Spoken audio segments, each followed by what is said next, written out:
Open University had a fantastic reputation for teaching adult teaching, full stop. And I kept applying to them for work. After about 5 applications, I think I finally got an interview. I interview all the applicants for U122 Make Your Experience Count on the telephone because the course is completely online.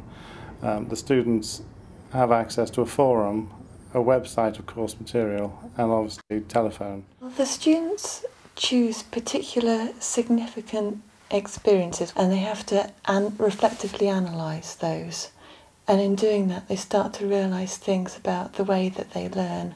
When you're getting comments that I would have given up if I didn't have Anne to talk to, or she encouraged me to carry on, send in another TMA, send in what you can do, and I'll give you feedback and we can get through this together. Seeing them go on to actually do something positive or have the confidence, that feels wonderful. Congratulations, Anne, on winning the eTutor Award of the Year. You well deserve it, and you're an inspiration to us all. I rushed down, it was around Christmas time, so I rushed down with my laptop and showed my parents, look, look, I've been nominated. And I thought that would be as far as it went. And I thought, you get a certificate, even for being nominated. And I thought, I just forgot all about it. And then I got the phone call and I was just really surprised. Very proud.